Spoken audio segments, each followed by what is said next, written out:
자, 우리 11번 이어서 봅시다. 그림은 초기 우주에서 일어난 핵 융합 반응의 일부이다. 자, X, Y, Z는 각각 수소 원자핵, 중수소 원자핵, 중성자 중 하나이다. 자, 이때 X, Y, Z에 대한 옳은 설명만을 보기에서 있는 대로 고른 것은 했어요. 그럼 우리 일단 그림부터 한번 봅시다. 자, 그림 보시면은 X하고 Z가 만나서 지금 헬륨 원자핵이 되는 거 볼 수 있어. 그리고 X하고 Y하고 만나서 뭔가 Z가 되는 걸 볼 수 있다. 자, X, Y, Z는 수소 원자핵, 중수소 원자핵, 중성자 중 하나니까 우리가 어떤 얘기를 할 수가 있겠어요? 수소 원자핵은 우리 프로톤, 양성자가 하나 있고 뉴트론, 중성자는 하나도 없다라는 거 알고 있죠. 그리고 중수소 원자핵은 양성자 하나에 중수소란다. 중성자 하나 있는 거 알고 있고 중성자라는 건 말 그대로 그냥 중성자 하나 있는 녀석이다. 그러면은 이때 X하고 Y가 만나서 Z가 된다는 것. Z는 뭐가 된다는 거가 되겠어요? 수소 원자핵하고 중성자 하나가 만나면은 중수소 원자핵이 될 수가 있겠죠. 따라서 Z가 우리 중수소 원자핵이 되겠고요. X, Y가 수소 원자핵하고 중성자 둘 중에 하나가 되겠다. 자, 이렇게 나타낼 수 있겠네. 근데 우리 X하고 Z가 만나서 헬륨 원자핵이 된다라고 했으니까 우리 Z 중수소 원자핵인 거 알고 있고 헬륨 원자핵은 어떻게 되는 거 알고 있어? 양성자 두 개에 중성자가 두 개 있는 거 알고 있죠? 따라서 우리 중수소는 양성자 하나, 중성자 하나 있으니까 X는 뭐가 돼야겠다 얘기할 수 있어요. 사실 이 부분에서 지금 문제가 살짝 마음에 안 들긴 하는데 사실 완벽하게 헬륨 원자핵이 되려면은 X도 중수소가 돼야겠죠. 그렇죠? 중수소 원자핵이 돼야 될 텐데 자, 여기서는 헬륨 원자핵은 아마 양성자가 그냥 두 개 있으니까 우리 양성자 수 이퀄 원자 번호라는 거 알고 있잖아. 즉 양성자 두 개를 맞춰주기 위해서 X는 우리 수소 원자핵이라고 보는 것 같아요. 그럼 우리 Y는 자동적으로 중수소 원자핵 되는 거고 중수소로 된다. 중성자가 되는 거고 Y가 중성자가 되는 거고 XYZ를 이렇게 정해줘야 될 것 같아. 사실상 헬륨 원자핵이 되려면은 둘 중 하나가 바뀌어야겠죠. X도 중수소 원자핵이 되는지 또는 Z가 중수소 원자핵이 아니고 삼중수소 원자핵이 돼야겠죠. 이 부분이 약간 우리 문제서의 미스 포인트라고 보고 싶은데 일단은 우리 억지로 좀 껴맞춰 주자고 하면은 헬륨 원자핵은 중성자 개수보다는 양성자 개수가 조금 더 중요하니까 X를 수소 원자핵으로 보자. 뭐 이렇게 얘기를 할 수가 있겠어요. 자, 그럼 이 상태에서 이제 보기를 봐주면 되겠죠. 기억. X 수소 원자핵은 플러스 전하를 띈다. 우리 원자핵들은 전자가 없는 상태니까 당연히 플러스 전하 띄는 거 알고 있죠. 양성자만 있으니까. 기억 맞고요. 니은 Z는 중수소 원자핵이다. 맞는 얘기 되겠죠. 디귿 Y와 Z가 결합하면 헬륨 원자핵이 된다라고 했는데 Y는 중성자, Z는 중수소니까 어떻게 되겠어? 둘이 결합하면은 양성자 하나에 중성자가 두 개가 되겠죠. 자, 이런 녀석을 우리 뭐라고 한다? 얘는 삼중수소의 원자핵이다 라고 얘기할 수 있죠. 헬륨 원자핵은 양성자가 두 개여야 되니까 디귿 틀린 얘기 된다. 따라서 우리 11번의 기억 니은 맞는 거죠. 정답 3번 되겠습니다. 다음 넘어가서 12번 표는 세 가지 물질의 분자 모형과 1기압에서의 끓는 점이다. 자, 물질 보니까 산소, 메테인, 암모니아 나와 있네요. 산소 우리 분자 모형 보니까 분자식 O2 되겠고요. 메테인은 탄소 4개, 수소 4개, 탄소 하나에 수소 4개죠. CH4, 암모니아는 NH3가 되겠다. 자, 끓는 점도 나와 있고 이때 옳은 설명만을 보기에서 있는 대로 보는 것은 기억, 산소 분자는 대칭 구조이다. 딱 산소, 산소 두 개만 결합되어 있으니까 두 개 사이 이중결합 있는 거 알고 계시죠? 따라서 좌우 대칭이 되네. 기억 맞고요. 니은 1기압 25도씨에서 메테인은 기체로 존재한다.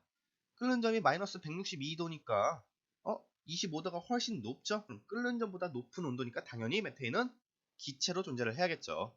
니은 맞습니다. 디귿 분자 사이의 힘은 뭘로 비교하면 돼? 여기서는 끓는 점으로 비교하면 되죠. 메테인이 암모니아보다 크다.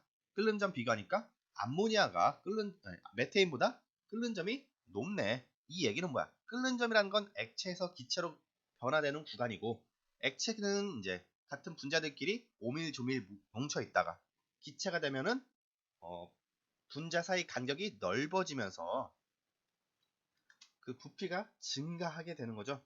따라서 우리가 어떤 얘기를 할 수 있어? 더 높은 온도에서 기체가 된다는 거는 분자 사이에 끌어당기는 힘이 더 강하기 때문에 얘를 끊는데, 분자와 분자 사이의 힘을 끊는데 더 높은 에너지가 들어간다 얘기할 수 있겠고, 따라서 메테인과 암모니아를 비교하면 끓는 점이 더 큰 암모니아가 분자 사이에 끌어당기는 힘이 더 강하다라고 얘기할 수 있겠죠. 따라서 메테인이 암모니아보다 큰 게 아니라 암모니아가 메테인보다 크다라고 해야겠네. 디귿 틀렸죠? 맞는 거 기억, 니은 맞네요. 12번에 3번 되겠습니다. 자, 다음 넘어가서 13번. 그림은 수소연료 전지를 나타낸 것이다. 수소연료 전지 뭐예요? 자, 수소하고 산소 넣어줘서, 자, 둘이 반응해서 물질 뭐가 나오고, 물이 나오고 전기 에너지를 생산하는 전지를 우리 수소연료 전지라고 하죠. 자, 보기 봅시다. 기억. X는 H2O 물 맞죠? 기억 맞고요. 니은 수소는 전자를 내놓고 수소 이온이 된다. 자, 여기 H2 들어가서 H 플러스 나오고 전자 이렇게 나가는 거 볼 수 있죠? 예, 니은 맞습니다. 디귿. 전기 에너지가 화학 에너지로 전환되는 게 아니라 반대죠. 지금 화학 에너지가 전기 에너지로 전환되는 걸 보여주는 거니까. 그래야 전지지. 아닌가? 그 말은 조금 애매하네. 우리 이제 뭐라고 하지? 전지를 충전할 때는 전기 에너지를 화학 에너지로 전환하는 게 맞으니까. 지금은 이 발전하는 모습, 그쵸? 뭐 아니면은 연료 전지 같은 경우는 충전이라는 개념이 없죠. 연료를 넣어주면은 그게 곧 충전인 거니까. 아무튼 뭐 너무 많이 나갈 거 필요 없이 지금 나타나는 모습은 어떻게 되는 거야? 수소 에너지가 지금 전자를 내놓으면서 전기 에너지를 발전하는 모습이니까 화학 에너지가 전기 에너지로 전환된다라고 해야겠네요. 디귿 틀렸죠? 13번에 기억 니은이 왔네요. 정답 4번 되겠습니다. 자, 다음 넘어가서 14번. 다음은 나일론을 합성하는 반응의 화학 반응식이다. 우리 반응식 보니까 일단은 반응하는 두 물질이 탄소가 다 6개씩 있죠. 66나일론 합성하는 거구나 얘기할 수 있겠고요. 각각의 구성 물질 보니까 지금 얘는 메틸기가 6개 있으니까 뭐라고 얘기할 수 있어? 헥사메틸렌 디아민인 것 같고요. 반대쪽은 아디프산인 것 같아. 아디프산. 그러니까 반응물 이름까지 외우는지는 모르겠지만 아무튼 형태를 보니까 헥사메틸렌 디아민과 아디프산이 합성하는 우리 66나일론 합성 반응식인 것 같아. 근데 여기서 중요한 건 뭐다? 자, 나일론이 합성되면서 기역이라는 작용기가 나오는데 이 기역이 뭐예요? NHCO 또는 뭐 CHON 이렇게 하기도 하죠. 무슨 작용기?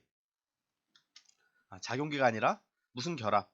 펩티드 결합 또는 펩타이드 결합이라고 부르는 결합이죠. 쉽게 얘기하면은 아미노기하고 카르보시게 만나서 생기는 결합.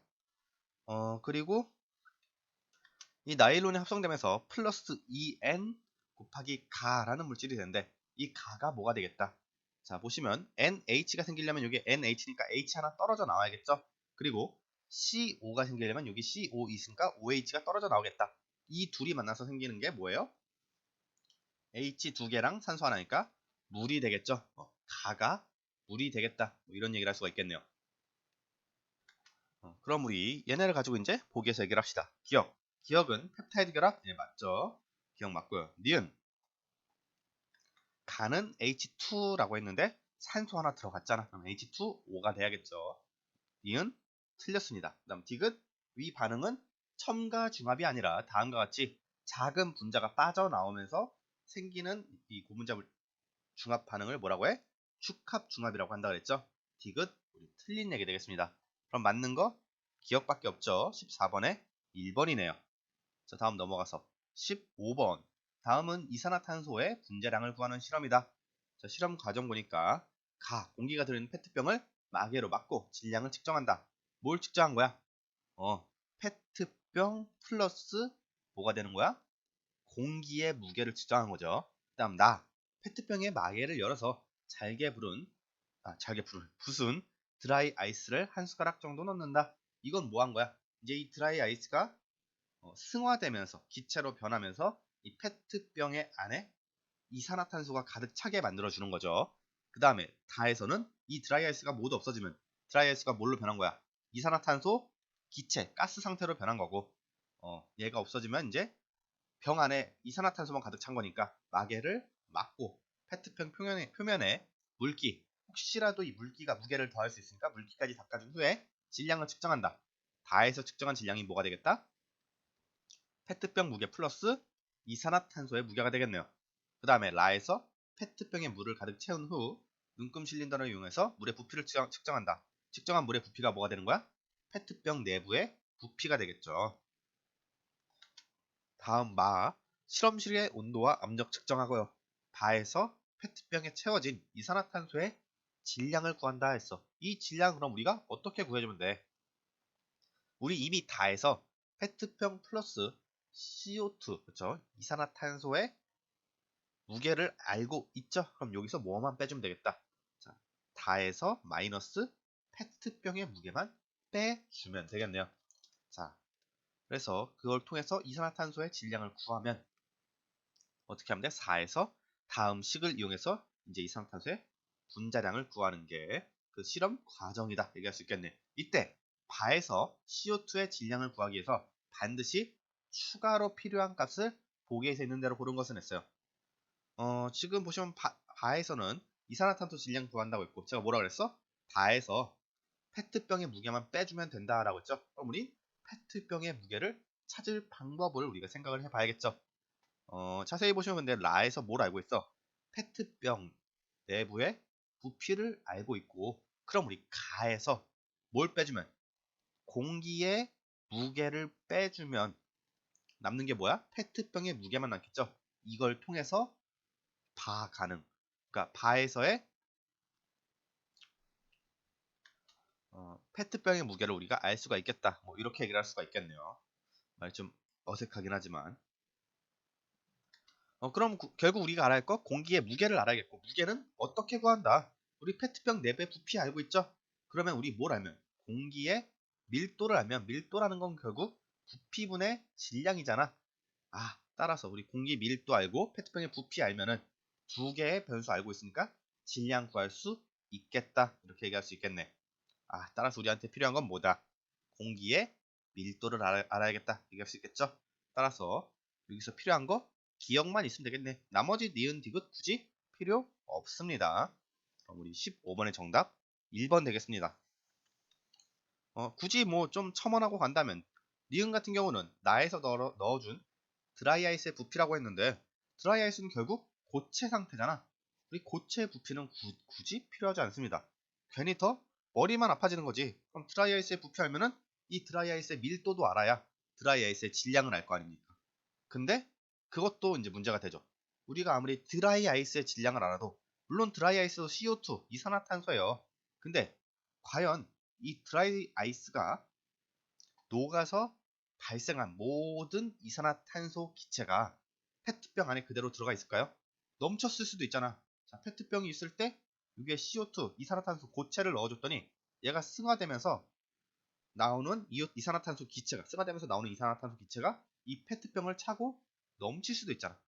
그러면은 우리 이산화탄소 분자량 측정에 영향을 끼칠 것이다. 따라서 니은도 불가능하다. 그 다음 디귿 라에서 물을 채운 페트병의 질량 얘 구해봤자 결국 뭐예요?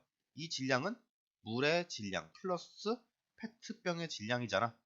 따라서 라를 이용해 주려면 또 우리 물의 밀도 다시 알아야겠다. 디귿도 필요가 없습니다. 그러면 우리 15번의 정답 1번 되겠죠. 자, 다음 넘어가서 16번 그림은 공유결합으로 이루어진 XYZ 분자를 나타낸 것이다. 자, XYZ 분자의 비공유 전자쌍수와 Z2 분자의 공유 전자쌍수의 합을 구하시오 했어요. 자, 각각 XYZ 원소가 뭔가 봤더니 X는 지금 전자 하나밖에 없죠? 원자번호 1번 수소가 되겠다 얘기할 수 있겠고요. Y는 전자가 하나, 둘, 셋, 넷, 다섯, 여섯 개니까 원자번호 6번 탄소가 되겠다 얘기할 수 있어요. 그 다음 Z는 전자가 총 하나, 둘, 셋, 넷, 다섯, 여섯, 일곱 개가 되니까 원자번호 7번 뭐가 되겠다? 질소가 되겠다 얘기할 수 있겠네요. 따라서 XYZ 분자는 HCN 이렇게 쓸 수가 있겠고 뭐 굳이 이름까지 얘기하자면 뭐 시아나수소, 뭐 사이아나수소 이렇게 얘기를 할 수가 있겠네요. 자, 이때 이 녀석의 비공유 전자쌍수와 공유 전자쌍수 구하라고 했으니까 자, 얘를 우리 구조식으로 그려질 필요가 있겠고, 구조식으로 그리면 어떻게 되겠다. 탄소를 중심으로 질소하고는 삼중결합하고 수소하고는 단일 결합을 하게 되죠. 그리고 질소의 비공유자상 한 쌍이 있겠더라. 자, 다음과 같이 표현을 해줄 수 있겠네요. 따라서 우리 이때 비공유전자상 수 구하면 몇 개? 한 개가 되겠고요. Z2, Z면 아까 질소였죠? 질소 있을 때 공유전자상 수 구하면 어떻게 되겠다. 질소와 질소 사이에 우리 삼중결합 있고 비공유전자상 이렇게 있는 거 알고 있죠? 공유전자상 수 3개가 되는 거 우리가 구할 수가 있겠습니다. 그러면은 둘 더해주면 되니까 우리 4 나오죠? 16번에 2번이네요. 자, 다음 우리 17번. 표는 원자핵을 구성하는 입자 가와 나의 전하와 가와 나를 구성하는 쿼크, 기억과 니은의 수를 나타낸 것이다. 뭐 굳이 어렵게 생각할 필요 없죠. 원자핵 구성하는 입자니까 뭐가 되겠어? 원자핵이니까 양성자 아니면 중성자가 되겠고, 자, 가나가 어떤 게 양성자고 어떤 게 중성자인지 보려면 전하를 보면 되겠죠. 당연히 전하가 없는 가가 중성자가 되겠고요. 전하가 있는 나가 양성자가 되겠다. 자, 이때 우리 기억 니은이 쿼크라고 했는데, 자, 쿼크 쪽은 기억이 잘 안 나긴 해. 근데 우리가 어느 정도 추측을 할 수 있죠. 자, 질소랜다. N은 중성자죠. 중성자는 정기적으로 중성이고, 양성자는 정기적으로 플러스 1을 띄고 있으니까, 두 개 있는 기억이 뭐가 돼야겠다. 우리 업쿼크가 돼야겠다. 뭐 이렇게 얘기할 수 있죠. 업쿼크가 성질이 플러스 3분의 2가 되는 거 알고 있잖아. 그래서 플러스 3분의 2 두 개에 마이너스 3분의 1 하나가 있으면은 우리 중성자란다. 양성자가 플러스 1의 전하를 띌 수 있겠고, 플러스 3분의 2 하나에다가 마이너스 3분의 1 두 개가 있으면 둘이 더해주면 0 되죠. 중성자가 정기적으로 성질 제로를 띌 수 있겠다. 따라서 니은은 뭐가 되겠다? 다운 커크가 되겠다. 업커크의 반대인 다운 커크가 되겠다. 이렇게 나타낼 수 있죠. 자, 따라서 이때 보기 보면 기억 모든 원자핵은 가 중성자를 포함한다. 우리 수소 원자핵은 중성자 없죠.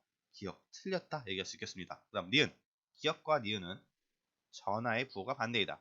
기억은 업커크, 니은은 다운커크. 업커크는 플러스 3분의 2, 다운커크는 마이너스 3분의 1이니까 부호 반대. 네, 맞는 얘기네요. 니은 맞습니다. 디귿 가와 나 사이에는 전기적 인력이 작용한다. 아니 중성자가 전기적으로 중성을 띠고 있는데 어떻게? 전기적 인력이 작용했어. 전기적 인력은 서로 다른 극끼리 플러스와 마이너스가 만나야 인력이 작용하는 거니까 디귿 틀렸다 얘기할 수 있죠. 그러면 우리 니은만 맞죠. 17번에 2번 되겠습니다. 자, 다음 넘어가서 18번. 그림 가나 다는 같은 온도에서 농도가 다른 염산이 들어있는 시험관에 같은 크기의 마그네슘 리본을 동시에 넣었을 때 기포가 발생하는 모습을 나타낸 것이다. 기포 발생하는 거 보니까 가가 제일 적게 발생하고요. 10% 농도가 훨씬 높아졌죠? 그러면 당연히 기포가 더 많이 발생하겠죠. 그 다음에 다를 보니까 농도란다. 기포가 훨씬 더 많이 발생하는 걸 볼 수 있네. 근데 온도는 같다라고 했으니까 우리 다는 농도가 어떻게 되겠다. 농도가 나보다 더 커야겠다 얘기할 수 있죠. 따라서 다의 염산의 농도는 10%보다 위에 있어야겠다. 자, 이렇게 체크를 해줄 수 있어요. 이제 보기 봅시다. 기억, 반응 속도는 나가 가보다 빠르죠? 기포 훨씬 많이 발생하잖아. 기억 맞고요. 니은, 다의 시험관에 넣어준 염산의 농도는 10%보다 더 높아야겠죠? 니은 맞습니다.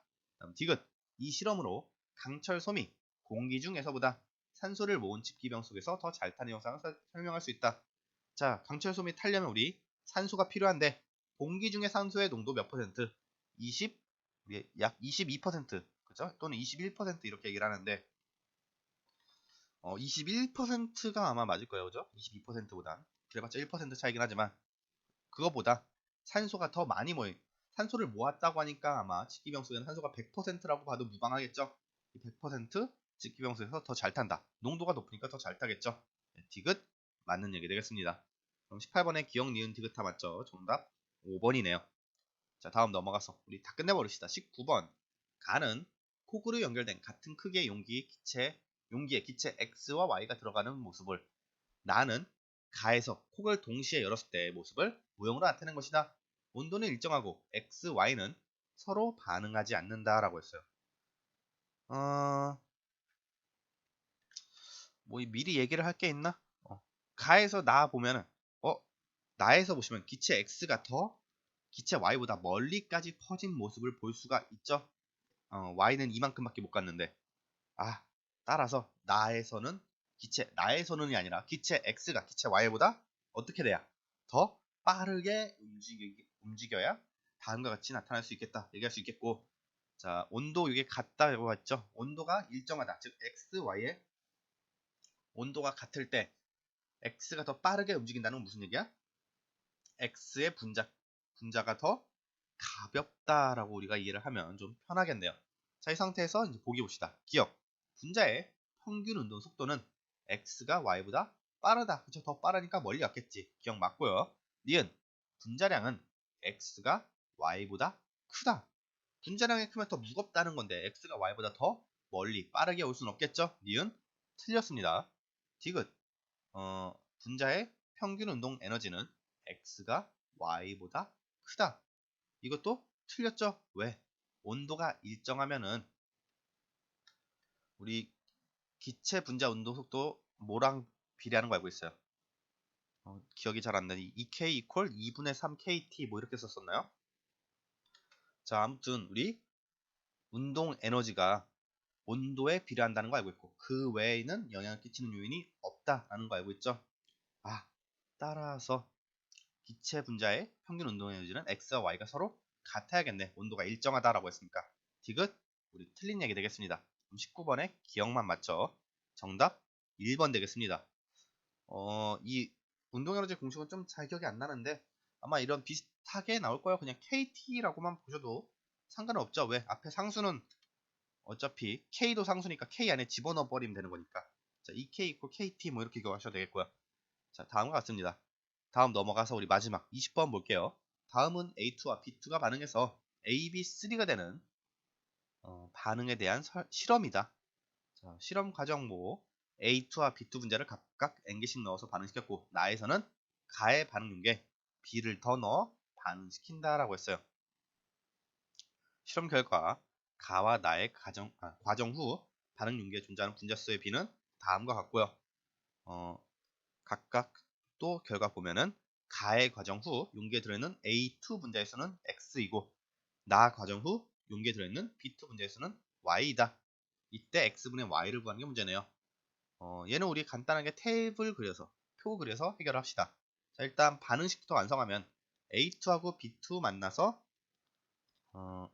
A, B3가 생성된대. 그럼 우리 이때 반응 개수 써주면 어떻게 되겠어? 여기 3 써주고 2 써주면 되겠죠? 자, A2 플러스 3B2가 2AB3가 되는 반응식이다. 그때 우리 A2 분자하고 B2 분자를 각각 n개씩 넣어서 반응시켰다라고 했어요. 자, 여기 AB3도 써놓을게요. 처음에는 그럼 AB3는 하나도 없겠죠? 자, 그런 다음에 반응을 하게 되면 어떻게 되겠다? 1대 3대 2의 B로 반응을 하니까 우리 제일 먼저 소진되는 거는 B2가 제일 먼저 소진이 되겠죠. 자, B2 소진되면 AB3 얼마나 발생을 하겠어요? 자, B2가 3몰 반응할 때 2몰 발생하니까 자, A2가 여기 몰이라는 표현 써도 되나? B2가 N개 반응할 때 AB3는 몇 개 발생하겠어요? 3분의 2 N개 발생하겠다. 자, 이렇게 표현할 수 있죠. 그리고 A2는 어떻게 되겠어요? 1대 3으로 반응하니까 B2가 N개 반응하면 A2는 3분의 1 N개 반응하겠죠. 따라서 A2의 양은 N에서 3분의 1 뺀 3분의 2 N이 되겠다. 나타낼 수가 있겠네요. 자, 따라서 우리 이때 뭐라고 하지? 그림을 보시면 어때요?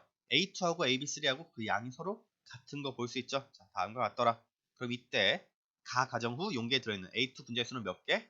3분의 2 n개다 놓을 수 있죠. x 이퀄 3분의 2 n이 되겠고요. 그 다음에 나 반응을 하면 어떻게 되겠어? 가의 반응 용기에 B2를 더 넣어서 반응시켰다라고 했어. 자, 그럼 B2를 얼마만 넣었는지 모르잖아. 그럼 B2를 K몰 넣었다고 K몰? 몰이란 표현 안 쓰는 게 좋을 것 같은데 K개 넣었다고 얘기를 해볼게요. 그럼 K개로 얘기합시다. 그럼 우리 어떻게 되겠어? 지금 나에서 분자수의 B를 보니까 B2하고 AB3만 존재하는 거 볼 수 있죠? A2는 하나도 없어야겠다. 이런 얘기를 할 수 있겠네. 자, A2 전부 다 반응해서 없어질 만큼 B2를 넣어줬나 봐요. 그럼 이때 AB3는 얼마만큼 발생을 하겠어요?